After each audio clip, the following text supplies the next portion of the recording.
All right. Welcome, one and all, to another magnificent Terran Tuesday. It's been a scorcher over here for me, but it sounds like Snow has got some weather issues down there herself. And Black Knight, how are you doing today? I'm well. Uh, I had a surprisingly not so tiring day, not so tiring Tuesday. It's maybe because I'm completing a project. I'm finishing and wrapping it up, and I also had plenty of sleep. And since I've not been carrying stuff for the last 2 days, I feel rested. So yeah, that's that. Roger, Roger, nice and slow. And I know you were definitely busy last week, so that's a good thing to hear. But how are you doing, Snow? You said something about a leak. Yes. Oh, well, things are moving along, of course, swimmingly. Swimmingly, meaning you're swimming in petrol. Huh. Ah, you broke up there, Snow. We can't hear you right now. And I thought I was going to be the one with some slight technical difficulties there. Yeah. Unfortunately, I hope she will come back Yeah. in a moment. But have you been, Hopefully. yes, that we can carry on because I know she had something important to say. So hopefully she'll come back. But Black Knight, have you been reading anything interesting lately? Anything interesting come across your Ah, I've read two articles. One was not that super interesting. It was about Martin. Was I think someone attempted to explain. It was a journal. The journal attempted to explain why Martin was not finishing his series and how this was a good thing. It was George R. well, Martin? yes, the same. Okay, yes. The He, the same, yeah. king of the yeah, the king of Nihil. So I um, I read a bit and it it it was boring. So I went and read an article about uh, psychopaths and their attraction to high levels of power. And this one was much more interesting. And then Sounds interesting. the last thing I read um, was something about um, alternate histories, which I really love. You can say that it's my bread and butter. Nice. Um, and yeah, it was how should I put it? It was a bit on the strange side, because the author, it's like towards the end, the author attempted to go into like psychological, like a pseudo psychological evaluation of people who actually like alternate histories, and she attempted to push the notion that um, people who write these kinds of Yeah. stories are psychologically unbalanced, meaning that I'm kind of crazy, according to her. Interesting. Okay, a pseudo psychologist here. Yeah, Um, who knows? Maybe that's why she wanted to write the paper. maybe. I don't know. Right? That is very. That seems like quite a jump. It's like, well, this is what I think about this entire group of people who may like to pen this type of literature. There, talk about a critic. She was quoting the author of A Man in the High Castle.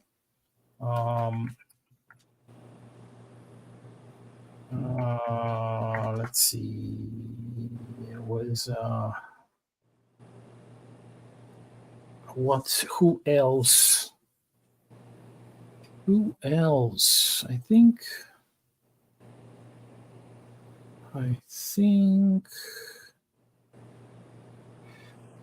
Except Philip K. Dick, she was quoting someone else, but I can't remember right now. It's I read it. I think I read it 2 days ago, and I forgot some of the bits. But in initially I decided to read it because it was like about alternate history, and I thought that I could enjoy a different perspective. But even though I did enjoy parts of the article, it was ultimately it ended on a little bit of a weird note, Yeah. so to speak.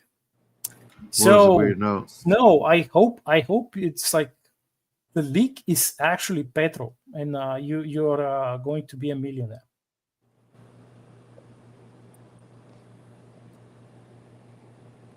Just talking to you, Snow. Oh, I'm here. I don't know what time I left you the last time. I literally just kept on talking and looked down, and I was like, wait, they're gone. I had to get back on here. Probably like 30 seconds before then, maybe-ish.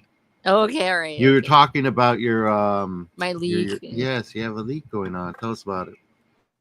Oh yeah, well, just the fact that I don't know what to do about it because it's like literally exposed to outside right now because the hole is dug and the end doesn't have a cap on it and the rain's just coming in. And I'm like, I gotta fix this. I gotta fix it now, but there's nobody here to fix it, so it'll be on me. So I have to do it. So, because everybody's at work, so I'm just waiting for them to come. How's the weather down there? Like, there's a freight train coming. It's like a freight train of rain. Actually, we call it training. They're training cells is what they're called. They go over you like a train. So instead of just coming along in a thin line, so there's this line of storms, but it's going to roll over the top of you like cars on a train, and they come one after the other. So we're looking at that potential situation tonight through Friday with a possibility of 4 to 6 inches of rain. And and of course there's a giant hole now that's just bubbling up water in my floor. Just hurrah, because that's what you do when you move into a house when you don't quite have it finished, because it's what we're actually building it as we're living in it, which is kind of cool. The Wonder Bunker is awesome, don't get me wrong, but I put in a concrete floor with a sink with a drain in it specifically so I could come in and just have it right on the floor and texture it, and there would be very few parts that would be involved with it for the shower. And now it's giving me stuff like water. There's probably gonna be some bugs come up through there. It's got a screen on it. I mean, it's not like it's open to the world, but I'm pretty sure water can come in. Maybe like a snake could come in or something. Huh? So I'm gonna be sleeping lightly here. It's like, so yeah. If I suddenly gotta go, bye bye, it's because there's suddenly a storm, or something came up out of the drain pipe. I'm like, yeah, it'll be fun. Sadly, I mean, you can shoot a snake, but you can't shoot the drain. Or maybe you could try and threaten it. Yeah, you don't want to shoot the drain. I don't want to shoot it in my house. How dare you give me back the dirty water? Yeah, I know, it's terrible. Yeah, I was checking out your X account the other day, and on my feed, you were posting some stuff about an ongoing tornado and some footage of tornado chasers. What was that about? Yes. Oh, this has been an amazing year for tornadoes. If you're a person that loves storms, we had some great shots this morning. I actually didn't get a chance to get out and take them because I was actually inside working with the National Weather Service, and I was going back and forth with them. So I had other people take the photos this time, and there's been just amazing photos. And I hate the damage that a storm does. I really do. But I've never been frightened of storms. I used to sit out with my dad back when I was a little bitty girl. He would take me outside and we would watch the lightning together. Sit on the porch and watch it when, as long as it was safe. And so maybe sometimes when it wasn't. But so I've loved storms, and they're beautiful. They're truly awe-inspiring. And it's like being near the ocean. It's an ocean of air, and there's all of these incredible, cloud structures and things that happen. And a tornado is so powerful. It literally looks like the finger of God coming down and digging up the soil as it goes. It's extraordinary. And so we've seen some remarkable ones, especially the one that was out of Morton, Texas the other day, was just so photogenic. It was everything you want in a tornado. Nobody got hurt. As far as we know, there was no major damage. It was out in the agricultural area, probably in some rangeland. So we didn't have any cows get hurt. Cows know to go away from where the low pressure is. Usually our cattle and our livestock will move away from those low pressure areas and we'll get out of the open when there's a storm coming. And so it was the perfect setup. It was this beautiful, storm. And of course I wasn't able to be there because I'm watching my own area. Morton, Texas is out to the west, but it's just a beautiful storm and well documented. If you get a chance, look it up. It's a tornado in Morton, Texas that was 2 days ago, I believe, and get a chance, just look at it. They're amazing. Yeah, it looked very awesome in nature. It's very frightening. Inspiring, yes. Very scary, much but so. always inspiring. One of those natural phenomenons that's monstrous. What's it like even being that close to a tornado?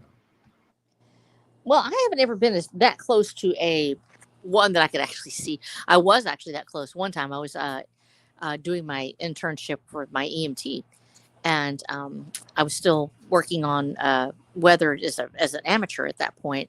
I'm still an amateur, but I didn't have my weather net at that time. I wasn't the Skywalk coordinator, and so we had this tornado came through. It took out the county radio. All of a sudden, everything's dead. The lights go down, and you can hear the storm coming in. Now, I'm inside, so I don't get a chance to go out, but I already know what's happening. I can feel the pressure dropping, and we're getting these reports. And I see my patients coming in.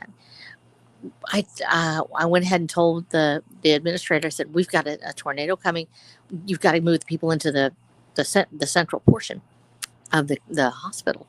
And so we got them away from the periphery. You get away from all the windows. You go out in the hallways where there's not as much of a likelihood of getting hit by flying glass. But we still had the front doors were not able to lock. They blew open and stayed open. And here's just this massive suction of wind. It was not blowing inward, it's sucking everything outwards. And so it sucks the doors outwards. And as I go out, I can actually see part of this tail end of this beast coming down. And it was a huge tornado. And it's over the hospital at that point. So I go out and I grab both doors and I pull them shut and drag another person inside. And then we lock the doors and go head into the interior. Well, about a block and a half away, it hit our county courthouse and actually cracked the building, tore up the trees and did everything. So it wasn't a huge tornado in the sense it was probably F2, EF2, I believe at that time. Yes, which is still a decent sized tornado. And if you're under it, if you're dead, it doesn't matter how big or little it is, it's still a tornado. But it was a shocking experience just to be in it. I was so focused on. Wait. Is this a baby tornado or a teenage tornado? It would be probably what you call a teenage tornado. Teenage tornado. It's the full grown ones. You're not going to live. If you go outside and you grab that door, you're probably going to get sucked out of the building. But we were trying to get people inside so they wouldn't be, they didn't know what was happening, and trying to get those doors pulled shut. So when you're in the middle of it, a lot of times you won't really look up and recognize what's happening. You know what's happening. But if I didn't have my phone with me, of course, because I was, doing my internship. So I didn't have it on me physically. I was working, at the hospital. So I don't have pictures or things like that. But I was just so focused on getting people out of harm's way that I really didn't get a chance to actually look at it and see it. But you can actually feel it when a tornado comes over you or it's that close. Low pressure occurs. And when low pressure occurs, you actually, you've heard about old people having their knees hurt or things happen. Yeah. I can feel my knees hurt. Yeah.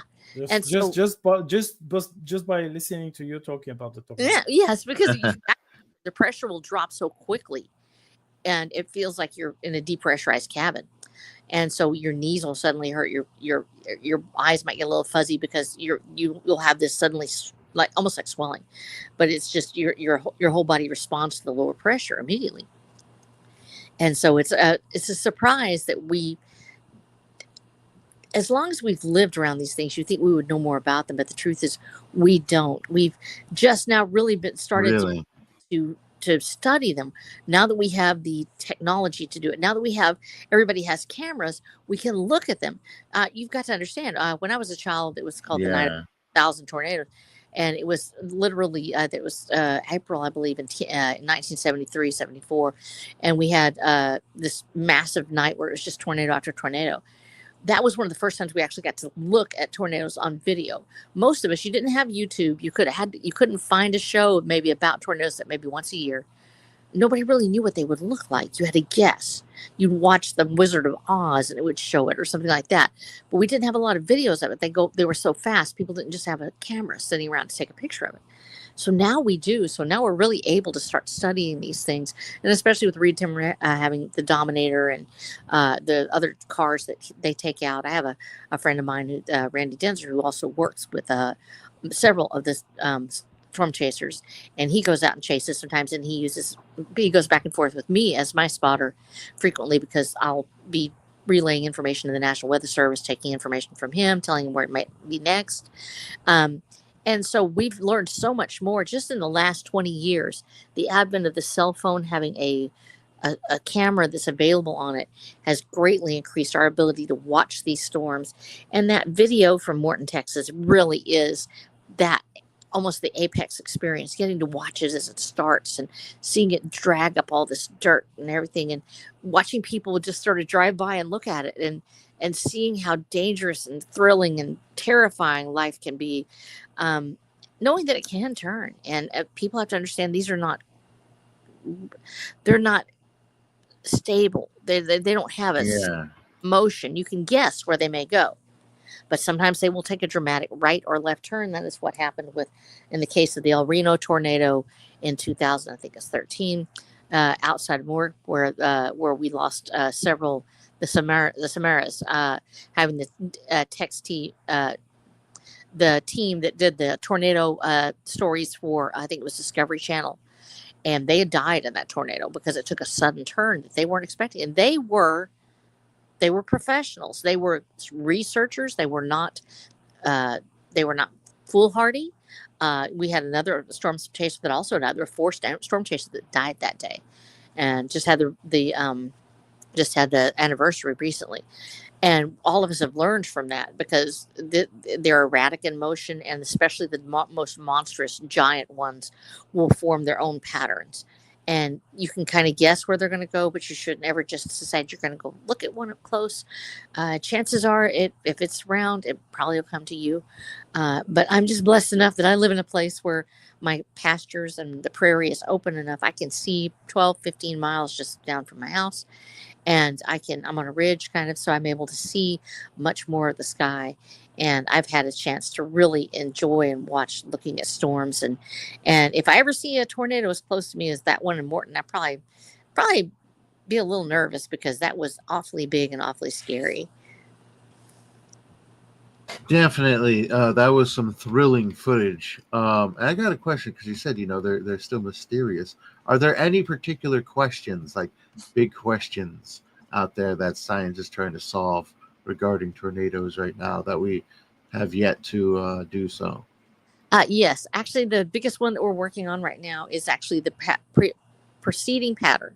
We're able to get about 20 minutes out from a tornado right now, pretty safely. That's where we're getting those warnings from. We're looking at the radars, and we're looking at weather patterns, and we're saying we think that there's going to be a tornado show up. It's usually from watching the radar, we see a certain pattern show up. But even so, a lot of times that doesn't give us enough time to get out the word.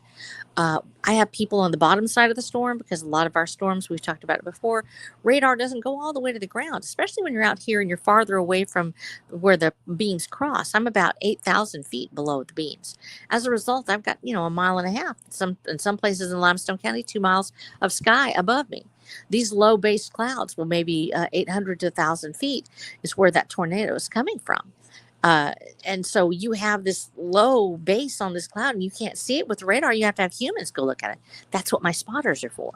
Well, I have to know how to get them out there before we think a tornado will occur.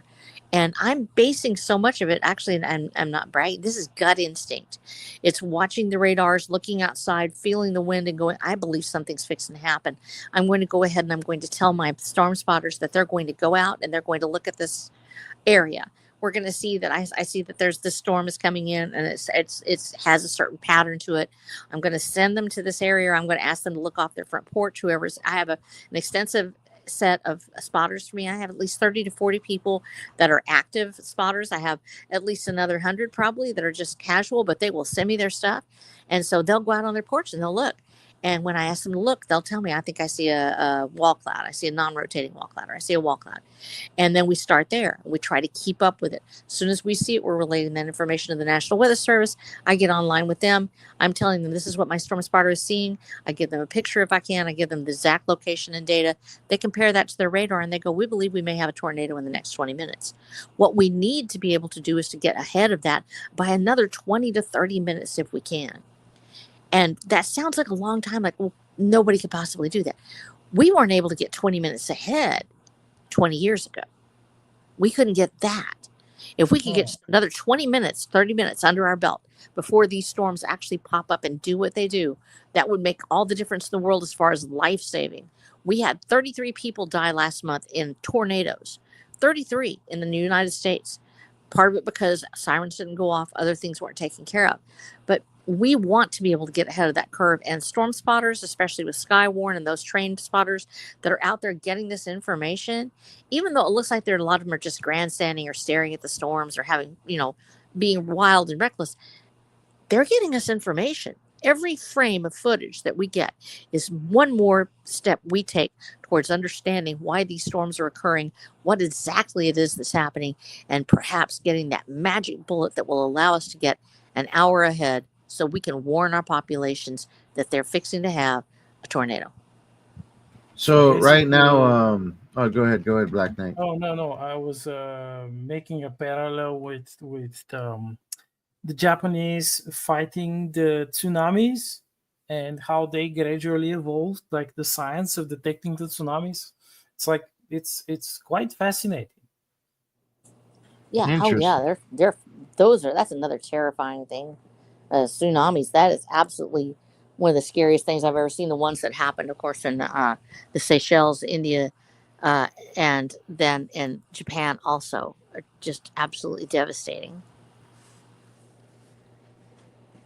More Officer Grand, 23 in Missouri alone. St. Louis was hit hard and no sirens. That's right. Oh. Yeah. And she also said right here, sad thing. Yeah. She has an interesting little story. I watched one go through the orchard, took out my apple trees. It is not anything like it, and the air smells like ozone. Oh my gosh, I bet that was so scary.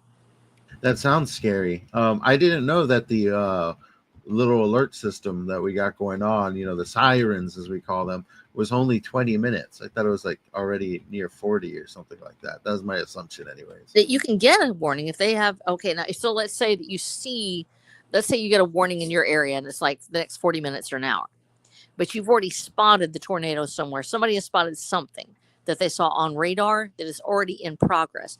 Once we see it on radar, we see that couplet where the air masses are sort of coming together and they're in diametric opposition to each other.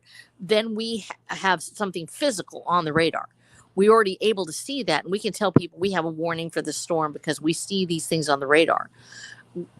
But so you're getting that warning in your head, but the person that's already under that couplet is living a half hour from you up the road. they're under it right now. We would like to be, so that's why you get a warning ahead of time. But that person that's actually under that space where it's already happening, that's happening for them in real time. So usually we see that couplet on the radar. We try to get a person out there, but if we see it on the radar, you're probably going to be seeing a warning at that time. And that's going to go out. It usually is for 45 minutes to an hour, depending on how far away it is. And then they'll cancel the warning if it's no longer in service. What we're trying to do is to get to the point where we can get ahead of when it forms up on radar. And there's certain characteristics of supercells that create these storms. However, we also have embedded thunderstorms in line, they're called QLCS, and it's a long line of supercells that will form together, form a band. Frequently, those are rain wraps. They don't show up on radar the same way. They're a little bit more challenging, but they can be spotted. Couplet's a couplet. But frequently, people won't see them, and your skywarn spotters have a hard time with rain-wrapped tornadoes because, of course, they're not able to see them through that rain that's surrounding them. So when we're looking at that, it's already been spotted, usually on the radar. What we're trying to do is to get that additional 20 minutes. So when it shows up on the radar right over top somebody, we're having to worry about the people that are directly under it when we see it on the radar, as well as the people 40 minutes down the line. So like when it's forming. Yeah, so when it's forming, if we could get ahead of that, if we could start to see the signatures of what's coming next, and they're studying this with, there's been amazing advancements in the field of meteorology. It's incredible what we've done, and so I'm really proud of our people at the National Weather Service level, of all of our METs, not just National Weather Service. You have meteorologists that have their own services. Meteorologists that work with oil and gas, that work with private firms and industries, and they all put their time in with any of these storms, with any of these fierce weather, phenomena that we use. And so, especially out here in Texas, a lot of times it's our oil and gas people or people that work for those companies that are actually out on the prairie that will see things and will report it back in. The meteorologists are the ones that are handing down some really great information. So private meteorologists, as well as the ones on the public TV stations and the ones that work at the National Weather Service, meteorologists are everywhere. You just don't realize it. And then you have the rest of us who are actually partnering with the National Weather Service. Skywarn is a partnership, and we work with the National Weather Service directly. Then there are storm spotters that work for themselves. However, they are usually feeding information back to the National Weather Service so they can disperse this information. People like Ryan Hall and Reed Timmer and others are working with the National Weather Service. So we don't want to ever think that, anybody that's out there, if they're just being a grandstander and they're being a troublemaker, you'll almost always know right away. They're too dramatic, or they don't share that information up the chain. They share it down the chain, but they won't share it up the chain so other people can get the warning. They want you to watch their weather cast or whatever. The ones that really care are also sending out at the same time that information to the National Weather Service, to other meteorologists, so they can warn the greatest number of people possible. And I'm really grateful that I live in the age that I do. We get some fantastic information from people that used to be considered amateurs. And now we're able to, because of the magic of technology and the ability to go out and find these storms, we're able to get more eyes on them than ever before. Yes, it's dangerous. Yes, that we know that people can get hurt, and we take that into account. But without our storm spotters working in unison with our National Weather Service meteorologists and all the other allies that we have out there in literature and media and on the internet, we wouldn't be able to do this. We have come so far, and we still got a long way to go. So I'm excited to see what happens in the next 20 years when we get to the point where we can look at it and go, here's the seeds of this storm. We never saw it before, but we now know what we're looking for, and we're going to be able to save lives doing it. That's so interesting. Such an interesting field. I think I know what you're missing. You're missing these old grannies from Tatooine, because they can feel the storm in their bones. Oh, you can feel it. Every day, you no longer can tell. It's like it's day. You're just like, oh, I'm semi joking, but because actually, my grandma had like an old man in her church many years ago, and every time when he said like, like my leg hurts me, like it's pounding, so it's going to rain, and lo and behold, it would rain in about like 5 or 6 minutes. Really? He never I'm not joking. He but like as a kid, I always assumed that he actually had, because he had a pocket radio, And I assumed that he would like listen to the weather forecast, and he was just like joking around for the kids. Mm-hmm. But he actually like he never actually listened to the weather forecast. He would only listen to soccer Oh, wow. games. Yeah, that's like because batteries were quite expensive back in the day during communism, and the more you use them, like the faster the charge dropped. So he was saving Yeah, them for the soccer games. there you go. You got to manage your stuff. That reminds me over here the way that we kind of can tell what's happening with the weather. Because you sort of can read your climate based upon the geography as well as how The the animals, the natural plants. heat. Yeah, a lot of stuff, but over here it's primarily the sky and the wind. Like we look Ooh. out towards the mountains where I live, it's kind of interesting because in the valley it's a giant bowl that contains heat, so it gets really hot, and it's like just the start of the Colorado desert right here. So this is all Colorado desert. Um, Even though we're not in the state of Colorado, that's fun.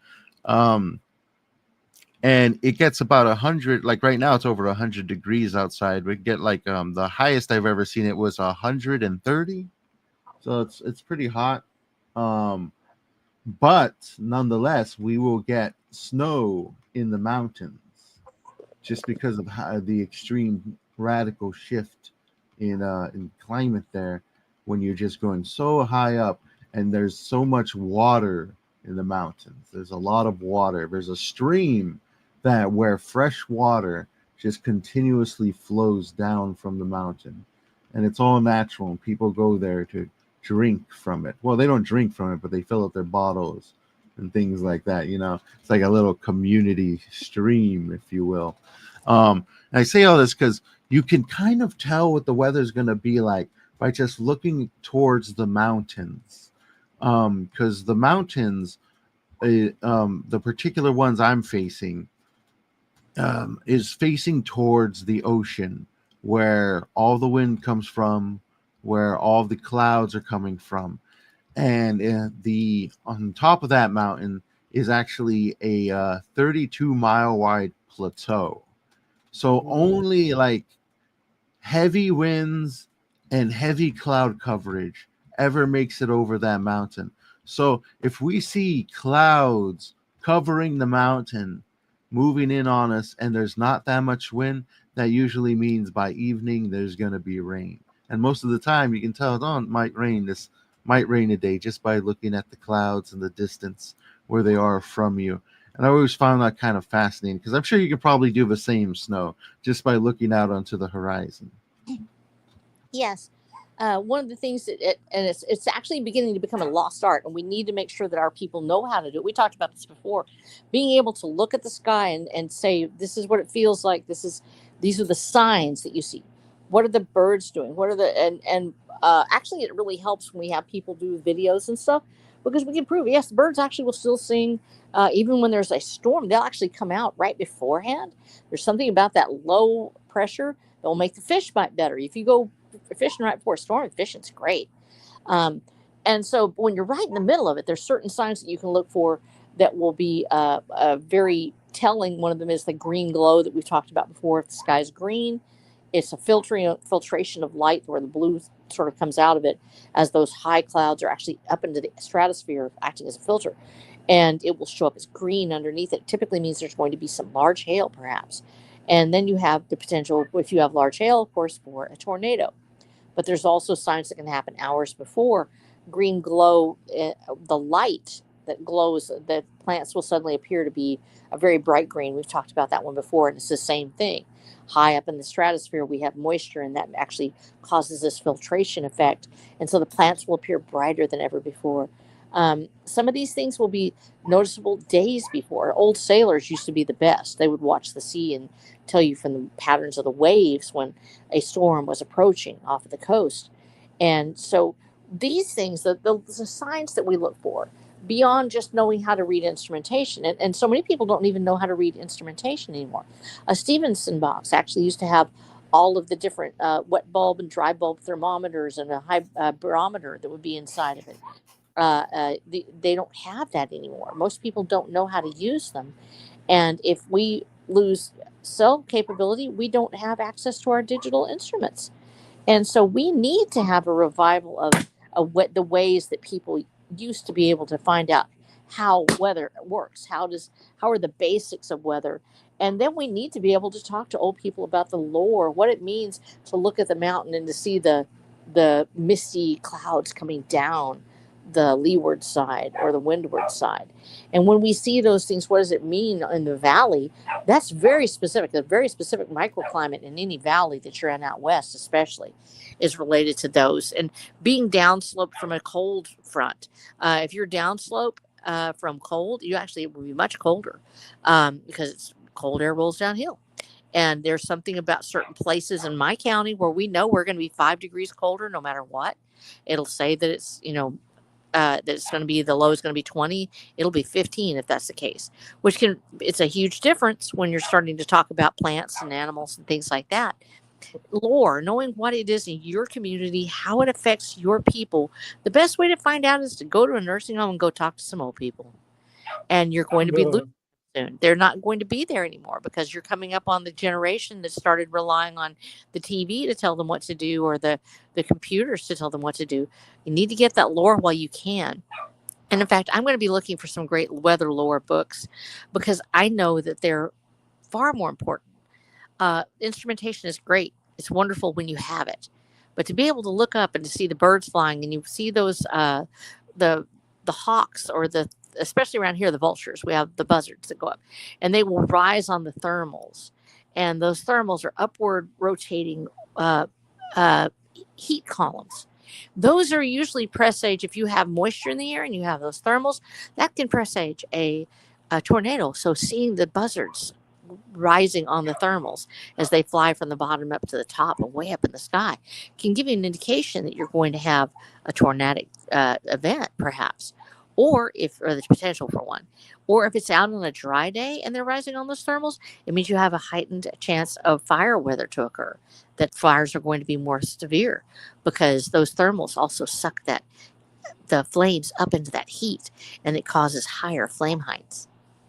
So we're looking at the birds, watching animals, watching for the cows to turn their backs in the field. When they turn their backs, that's where the storm is coming from. Sometimes it'll happen right beforehand, but I've seen them do it as much as an hour before a storm, where they will gather all together, get down by the fence line, and they will turn their backs towards the storm. That's the direction the storm's coming from, is where their backs are.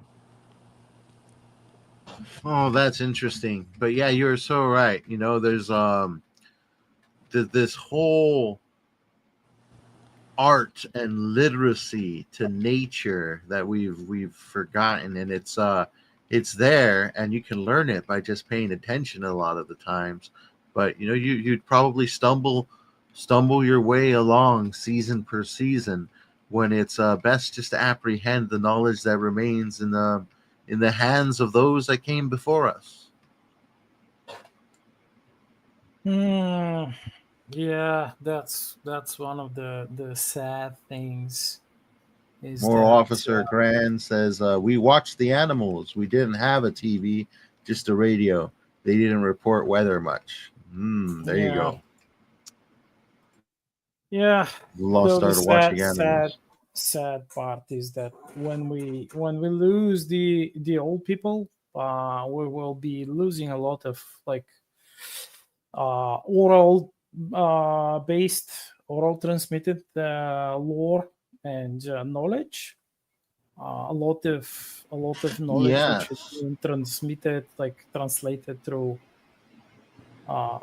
the ages, and some of it is quite priceless, I'd say. For example, over here. Hold on just a second, guys. I gotta hop off of here for just a minute. I'm hoping to come right back. Hang on just a second.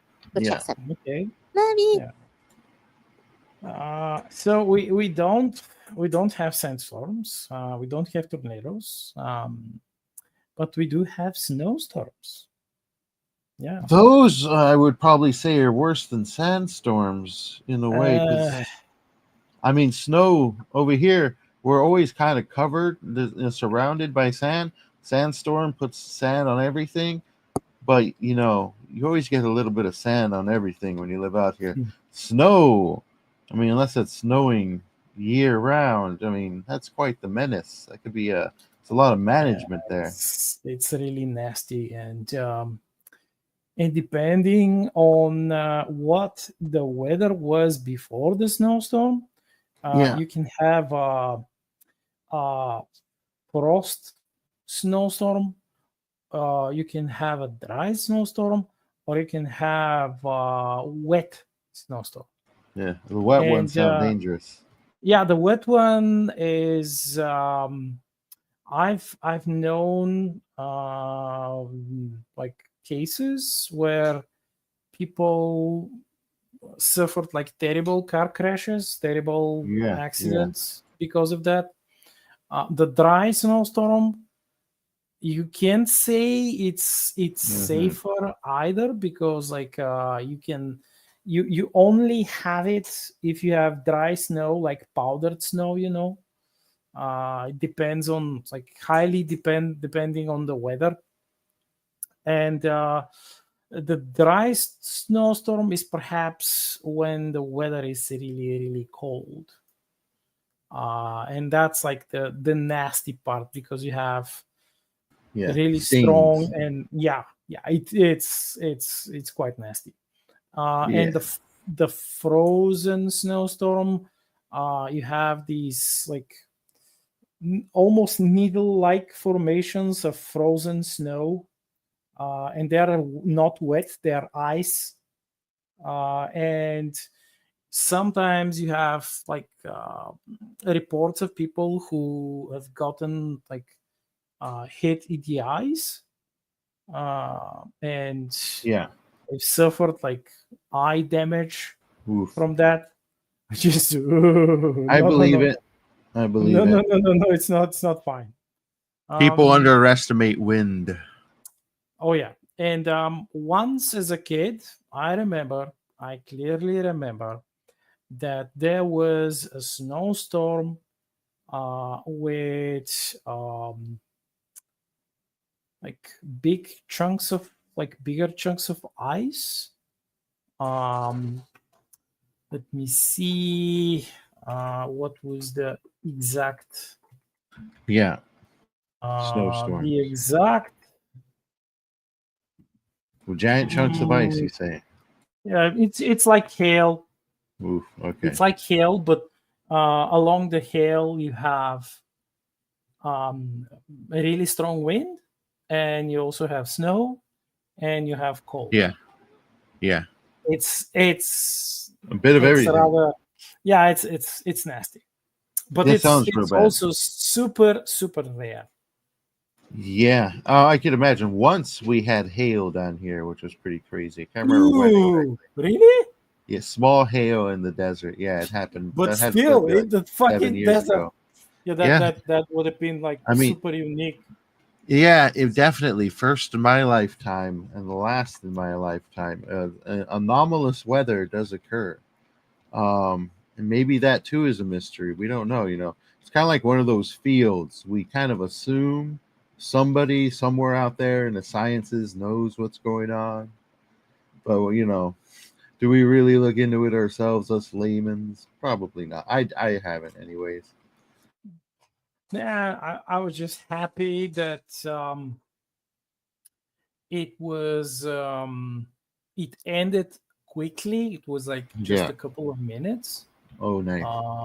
And then that was it. But you had like a lot of cars, broken cars, windows, shattered windows, hurt people. Yeah, because they were expecting like a normal snow, or maybe okay, it's a snowstorm. We're used to it. Once I think I heard about like a super tiny sandy-ish storm here in on the sea, because it's there where we have the most sand on the beaches. But Interesting.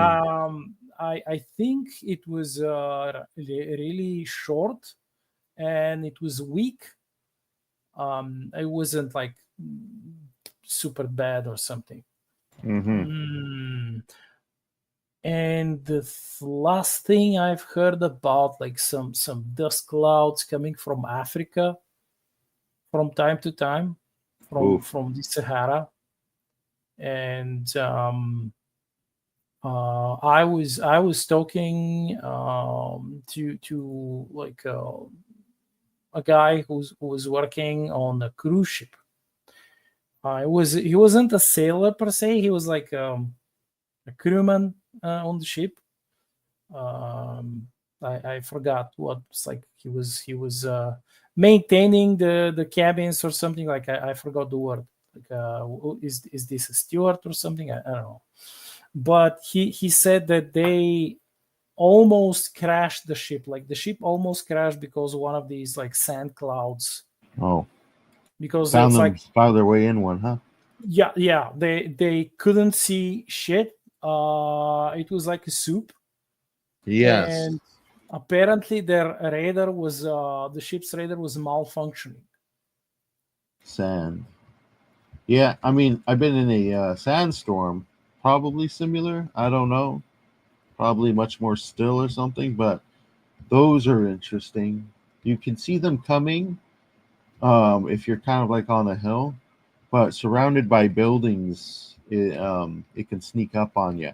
But in the far off distance, it just kind of looks like this giant blob of orange, and that's because the sun's kind of going through it, gives it this unique orange tint as it's coming your way.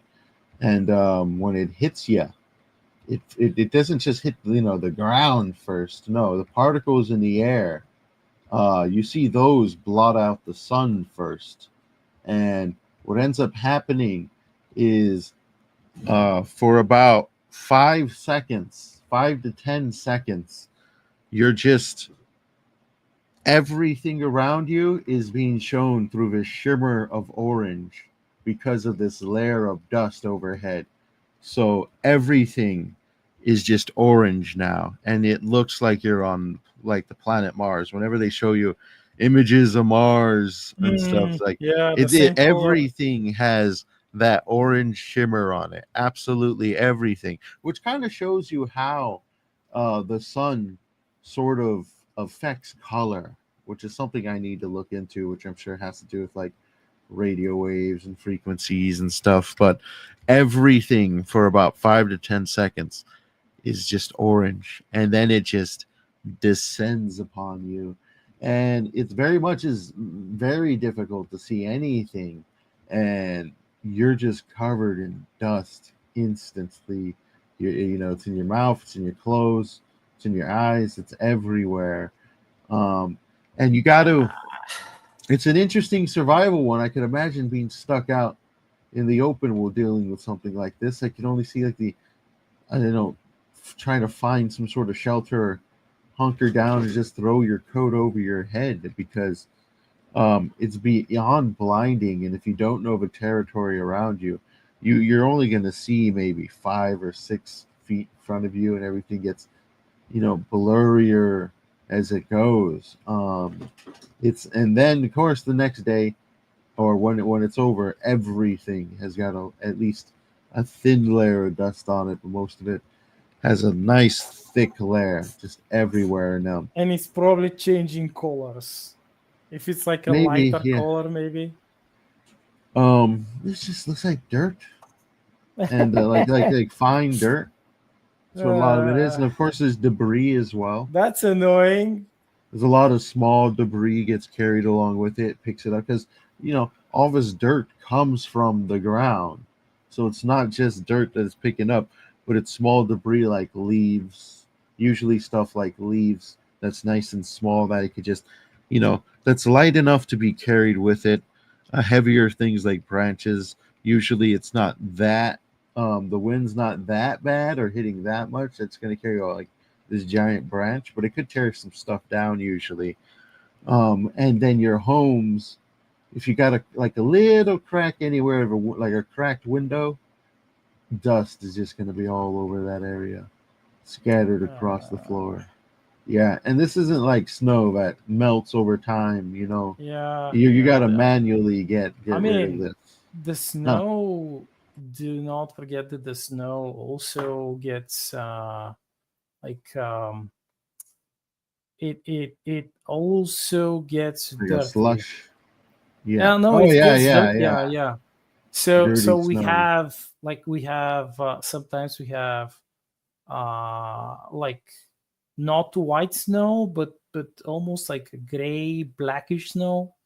And especially back in the day when Yeah, I know when the we one. had Fine. when we had lots of coal power plants, and you know that in the winter the power plants will work more, like they will work on an in like intense power regime, so they will puff more coal smoke. And so I remember one time when I was in the third grade. I think I was in the third grade, and everyone's like screaming, black snow, black snow, the world is ending. And we ran outside the schoolyard, and everyone, and like everywhere you can see like black snow, it's like black. Yeah, it's like mixed with dirt and like soil. Yeah, and soot from the coal plant. Oh, there you go. There you go. And so someone, like we had like one of the boys from the second class, and he every winter he was tasting the snow. I have no fucking idea why. Every winter, huh? Every winter, and he was like his hobby. And he was like, everyone was like, hey, you need to taste the snow. This is like unique, special, once in a lifetime snow. And he's like, no, I'm not tasting it. I was like, nah, not tasting it. You see, we remember the silliest things. I don't know why. Yeah. And it's interesting you say the silliest things, because I was reading this book the other day. Not the other day. This was like last month, called The Fungus. I forgot who it was written by. It was a fake author's name. They make up their own little aliases. But it reminded me a lot of Stephen King, because they did something that Stephen King did, and I wouldn't recommend this book because it starts off good, but like once you kind of hit the middle portion, it just falls off a cliff.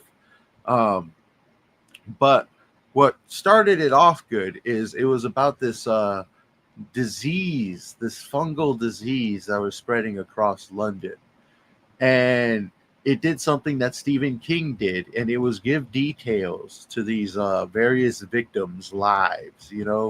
This is what's going on with them. This is where they're from. This is what they're doing. Just those little details, add in a few things they enjoy, really bring them to life, and then rip that life away from them. That adds in this like punch of your gut feeling when you got to watch them die horrifically from this fungal disease. So it's like that reminded me a lot of the book The Stand, which very much did the same thing in the first act, when this disease spread across the world. And that's actually like, this is a media and literature podcast. Wow. One good thing to spice up background characters, disposable ones, bring in those details, bring in the things that people remember. Like you said, it's the silly things. There's more than once, I'm sure, we've read a book where somebody is about to face their end, and then it's something silly, something mundane pops into their mind, because it's those things that it's those human practices within us where that brings the literature to life when we capture them, and it brings these characters to life, even if they don't really got that much time for character development, and they're just there to die, essentially. It's a good way to bring characters to life, background characters, and then kill them Oh off. yeah.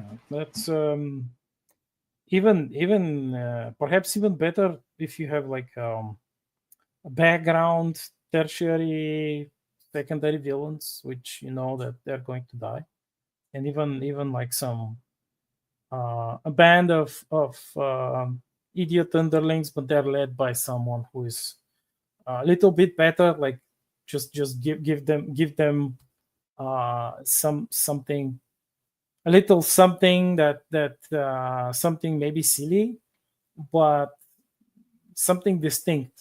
So they would be maybe more memorable. Not maybe, just more memorable. I What was perhaps the silliest thing? It was there was like a book with all the forbidden jokes during the communist regime, and some of these jokes, like I think over half of these jokes, they had nothing to do with, like, they weren't even about the regime or the party. They were just like everyday silliness, but because these people are like incapable of understanding comedy, and they're like, oh no, oh, this joke, it's overtly about us, like it's they're mocking us, we must forbid, ban it. Do you have Or an this word, example? I think it was like one of the jokes was about a bureaucrat, cop, and factory worker going to the pub, and they go to the barkeep, and it's like each orders like a drink, like brandy or something, and they give them, like, the barkeep gives them the usual cheap stuff, which pretty much no one was, very few people were influential enough to have access to, like, to the good stuff, and so the cop is like, he tastes the cheap alcohol, and he spits it out and says, oh comrades, this is like this is so bad, I must go, but there is no problem, like I'll go to the intersection over there, and I will stop a few cars with my police like baton. I'll stop a couple of cars, and then I will go to the, like, not a couple, I think like 20 cars or something, and then I'll go to the duty free shop, and I'll buy me a bottle of imported liquor. And the bureaucrat is like, waves his hands, like, ah ha ha ha, like this is nothing, I'll just go, and a couple of people will come to my direction, like to my what was, it's not a direction, it's yeah, I think he was supposed to represent like the usual bureaucrat, like the bureaucrats who are working for the governmental, like institutions, and Gotcha. took care of different documents and such, like permits and stuff. And he says, like, yeah, a couple of people will come to my office, I'll take a couple of bribes, and like in like half an hour, like I'll go to the same shop and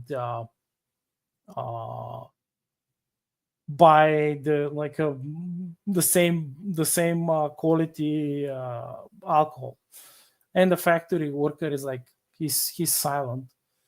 He keeps drinking the terrible alcohol, and the the cop and the bureaucrat are looking at him. Is like, and they're like, comrade, won't you say something like, don't you have a way to like procure the good stuff? And the factory worker is like, well, sure, I'll just ask my wife. And they it's like look at each other. It's like, but you're going to ask your wife? He's like, yes, I'm going to ask my wife. And in only like after 5 minutes, she'll come back with like the best quality liquor. And they the both of them, they exchange looks, like the cop and the bureaucrat. And he says, the bureaucrat and the cop, they say like, but comrade, prostitution is illegal. And the factory worker says like, well, it's not prostitution when it's like it's a political visit. Oh, I get it. See, it's not prostitution. It's quote unquote political visit. A political visit.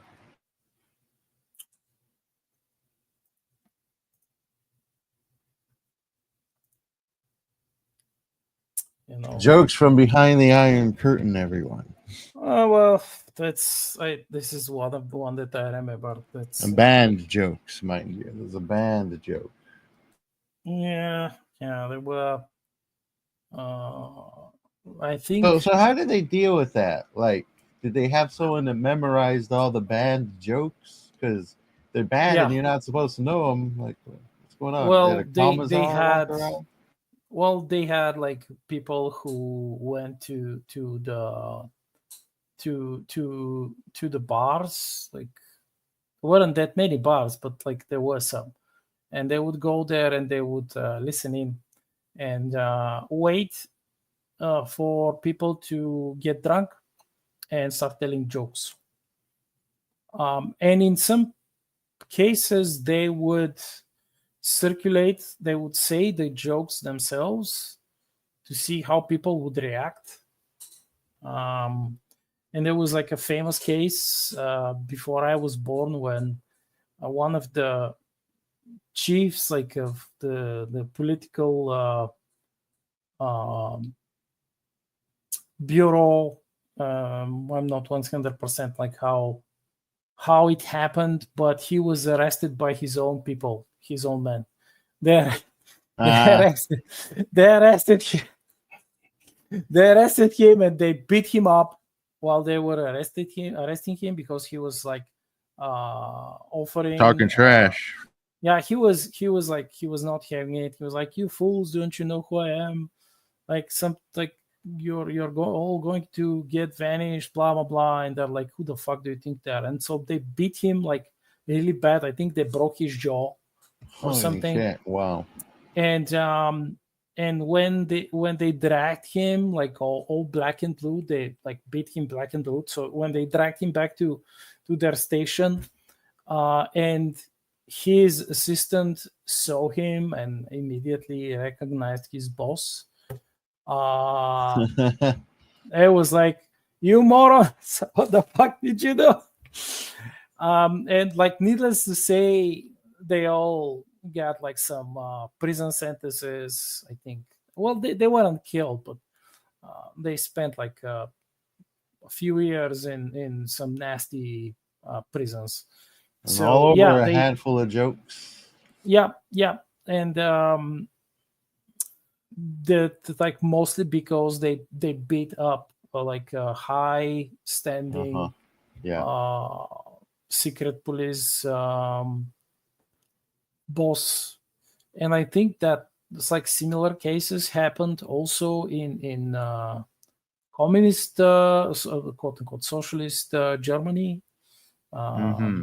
There was like some people from Stasi who got they were on snooping missions, and they were trying to entice people to see if they are loyal to the regime, and entice them to speak bad things about the party and stuff. Yeah. And they themselves got arrested by their own people. I guess they by had other, yeah. I guess they had trouble getting the information to everybody on the need to know. I have no idea what the fuck. It's like, Funny. these regimes, they're highly inefficient. Yeah. And saying highly inefficient, do you know why Yeah. a whole bunch of CIA agents were captured in Soviet Russia? No. What's up? So, CIA back then was quite efficient with forging documents. So they forged passports, like Soviet passports. They trained their agents quite well, so well even that they were able to speak in Russian with regional dialects, which is amazing, which is fucking amazing. But their own forged documents failed them. So when the KGB was checking documents, they noticed that some people, they had their documents was too good. They were too good. Too good. They looked too good. They and worst of all, they had these metal things, like the metal clips that hold the passport pages together. Mm-hmm. They were of high quality steel. Oh, okay. And the Soviet ones, they were they Cheap. rusted. They cheap, and they rusted quite fast. And this is why the CIA lost a bunch of agents. The equipment's too good. Like the passport is like, ooh, why is it? It's like, why doesn't why is it not having these the usual rust spots in the middle where the metal clips are? Why this is this is irregular. That's funny, but you know what? That's insane. That's paying attention to the details, man. That's what it's all about. That's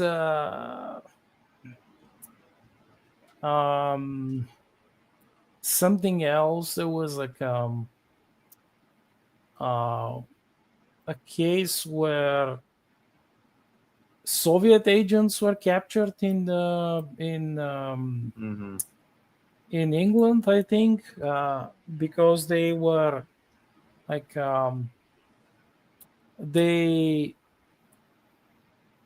they would drink tea without milk. Oh, that was a giveaway right there. I think it was for some reason it was because in Russia, milk, it's not it's not that you didn't have milk, but you always had shortages of milk, of meat and stuff. Yeah. And they usually don't drink tea with milk. Yeah. Yeah. So. But they did. Apparently, this is how some agents were captured. Apparently. I can see that. It was a heightened time, and then you just see this something weird that nobody would do. Like, what's that about?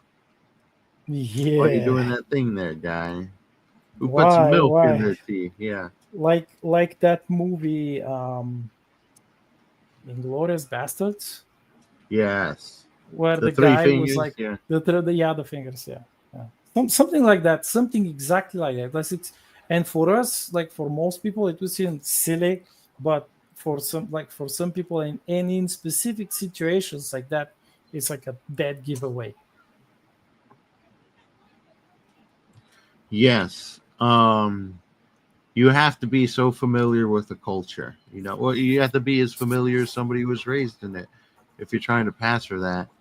I don't read enough spy literature to make comprehensive, comparisons, but that's something that's definitely on my to-do list because I find that kind of storytelling fascinating and how the small things can come into play. That's another way the small things come into play is the tells and reading things for your character to consume and piece together the puzzles, or maybe do something so insignificantly small but alien nonetheless that it attracts the inappropriate attention. So it's there's a lot of story potential there. Yeah, and especially for detectives, and as you mentioned, like spy stories. I wrote in one of my stories, which is set during the period, the Second World War, but in the alternate, the alternate history of Star Shadow. Mm-hmm. And you have like an American pilot who works for the guys, and he's sent to like communist Britain. Yeah. And he flies, like he masquerades as a Soviet pilot, and he flies on a captured Soviet fighter plane, which is like they tell him beforehand that like the airplane has defect. Mm-hmm. And he has to know how to overcome the defect as while he's flying. And God forbid he has to fight. The plane was like, it has a single cannon which fires through the propeller, like through the shaft, the propeller shaft. Yeah. But it's so powerful that it shakes the entire plane. And sometimes like they were known to shatter the propeller mid-flight. So Yes. you're fucked. So basically, Yeah. and also when he returns back to the airfield, they check the fuel in the fuel tanks, and if it's like, I use that the thing that like the thing that I mentioned about the passports. So when they return and he lands on the tarmac, and they check the fuel, and if the fuel is of high quality, they would know that he's a spy. Oh,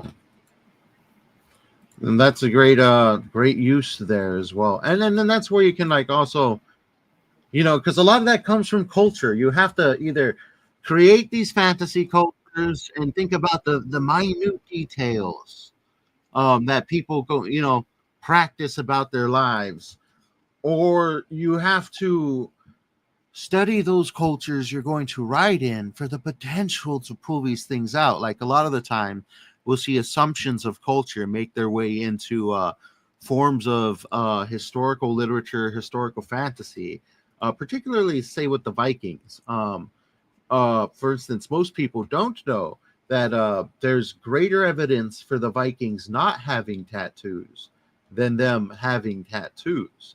Yet we'll always see them portrayed with tattoos. And even in what is it? This latest film, I forget what it's called. They did the whole Viking thing, but they had the big strong woman Viking, which was something that is not really practiced at all either.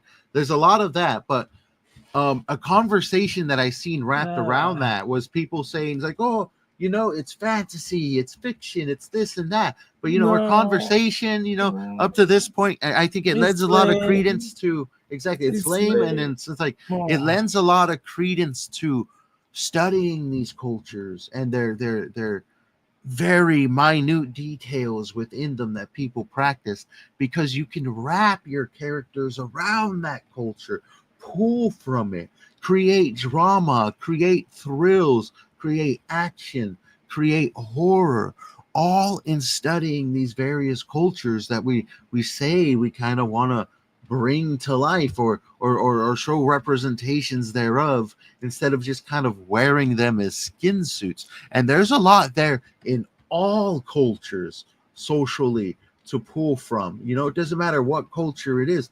There's so much richness there for storytelling, for character building, conflict creation, that it gets Yes, thrown to the but side. And but the of course, problem it's is very that modern. yes, Go they ahead. are throwing it to the side because they actually do not know people. They are just like, yeah, we it's like, we are going to say that this follows after that, and that, like, after that follows that other thing, and everything is like quite sterile, and really it lacks these like tiny bits, the tiny weird bits of humanity that we are talking about till now. It lacks it lacks this thing which Yeah. all normal people, we don't even have to talk about it. But Yeah. when we see it in the movie, when we look at the comic book, and we see like this bullshit, and then in the games now, Yeah. it's Yeah.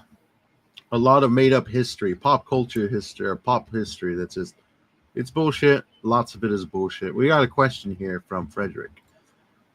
Have you guys heard of the Moscow rules? Behavior rules for CIA agents behind the Iron Curtain. It's a good read. I haven't personally heard of that one. ooh, Might have to look into it. I got a number of very interesting books wrapped around similar subject matter. The Moscow rules. I'm going to look into that. I'll write that down for later. It is a funny statement. The forgeries were actually better under capitalism, right? Forgeries have better been the real thing. Yes. That, all of that, there's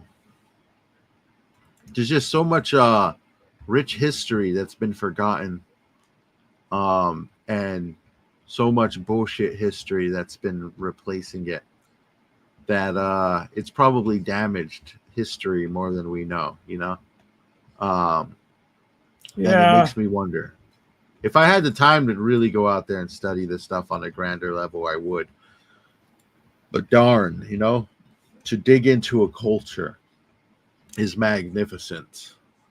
But history, I think one of the reasons they don't do that is because the obvious history is dirty. History is full of bloodshed, mistakes, and tragedies.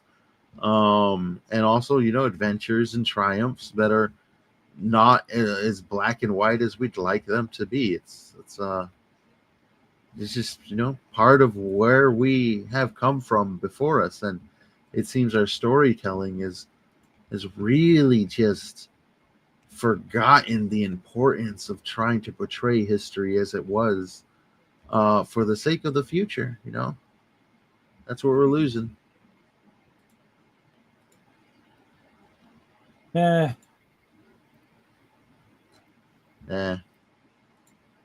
Yeah, a lot of yeah. In other news, do you know that possessing Harry Potter's sword of Godric Gryffindor is now illegal in Japan?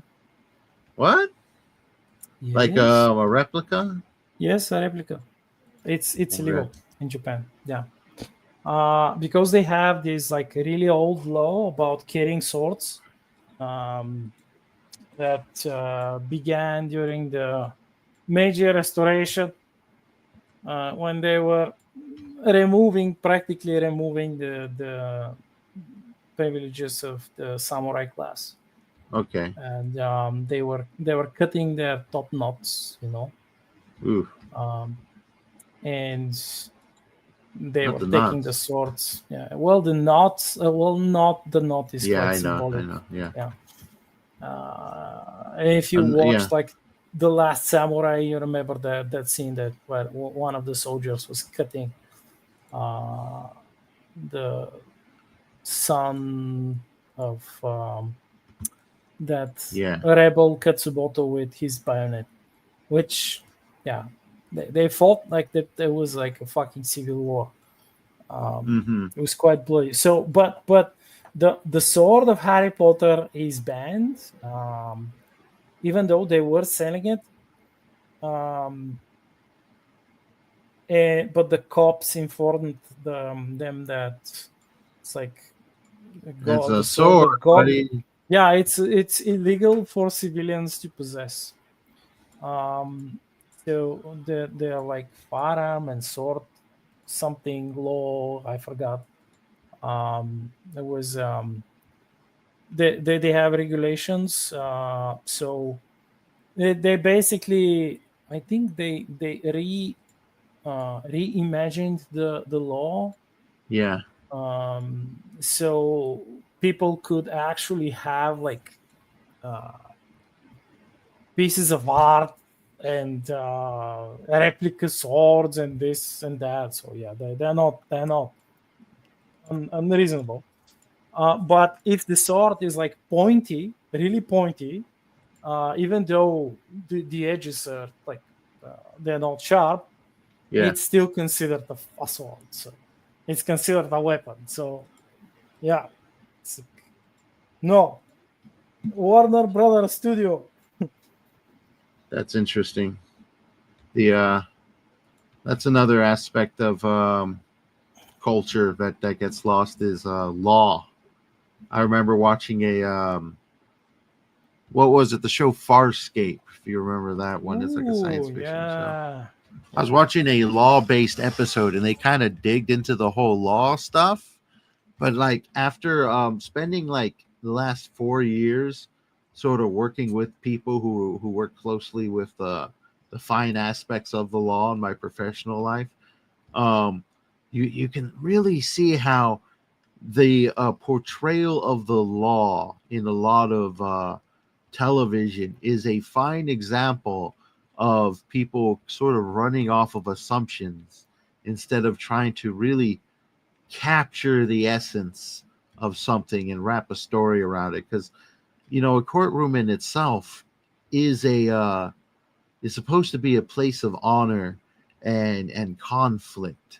And after really studying or grander aspects of the law, smaller aspects of the law, at least here in the States, and then watching some of these, it's like it's almost laughable sometimes of the large amount of I don't want to say mistakes, but missed Assumptions. opportunities. Yeah. Us both assumptions and missed opportunities to lay stories and story conflict in the reality of something. Anyways, that was just a I'm perception I noticed. yeah, I'm the same with when I read something about let's say vehicles, especially military vehicles, because I know a lot about them, and I know a lot of their strengths and weaknesses, and how they were implemented, and how they were like how they failed in their implementation, and a lot of like real life uh, cases from different wars, and especially when I watch some of these high budget military movies. It's like it ranges from the risible, ludicrous, annoying, and the travesty. It's like just as you mentioned, it's like so many missed opportunities that it's not even real. Especially the stuff with, oh, I'm going to throw this little grenade at the tank and I'm going to blow up the tank. Nope. No, you won't. You most definitely won't. And perhaps it was a bit of a shock to some people who began watching like videos from the war in the Ukraine, and they realized that to like take a tank out, they have to like launch a bunch of shit at it. Hit it with artillery, hit it with long range missiles, hit it with maybe like 5 or 6 drones. And in many cases, the tank would continue to move and still be combat operational to an extent, even with the damage. And most of the people were like, yeah, it's just like the movies. Like, the tank gets hit and it's a game over. Well, no. Exactly. Most things are not as easy to destroy as the movies sort of portrayed them out to be. Cars as well. Reminds me we have this show over here. Back in the day, it was called Mythbusters, and they took a car and they sort of rode it off a hill, dozens of times, and not once. Dozens of times. And not once did the car explode. They never got an explosion, never got anything like that. And breaking it down, they're like, well, it's because the tank is put in the safest place possible on your vehicle. Yep. And it's actually got a pretty good, safety mechanism and design on here that it's not just gonna ignite, And then there's a lot of stuff like that. All the small, finite details of falsehoods that have found their way into various into culture as a whole, usually through pop culture via movies, literature, and the like, who fail to do the appropriate research or show the appropriate respect to the past, or even just to reality. A lot of it's just reality shifting. Yeah, pretty much. Ja. It's it gets annoying.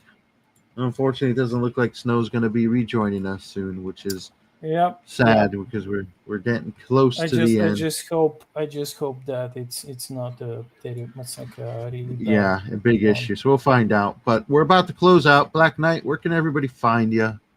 Where are you at these days? The usual. You can find me on my Substack, theblackknight.com, Substack.com, and you can read my stories, like the brand new stuff, the most up-to-date stuff, serialized stories, which in most cases I partake in the various themed story days. And recently I've been working on a story about uplifted bunny commandos, which I have to write one new episode for this Friday.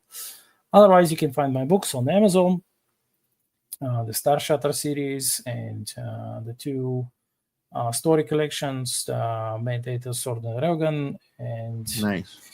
The Blood of Tyrants, plus my brand new Lord of Bones Shadow Fantasy book. And I'm saying brand new because this is my latest book. It's still pretty new. Yeah, it's new. It's new. Yeah, it's new, folks. Go check it out. Available everywhere. For myself, you can check me out at worldwithoutendlore.substack.com, where I'm working on a little serialized story. I'm releasing twice a month. It's been really fun writing these. I need to buckle down and finish the 8th story. I'll be releasing the I believe it's the 6th story in about 2 weeks' time.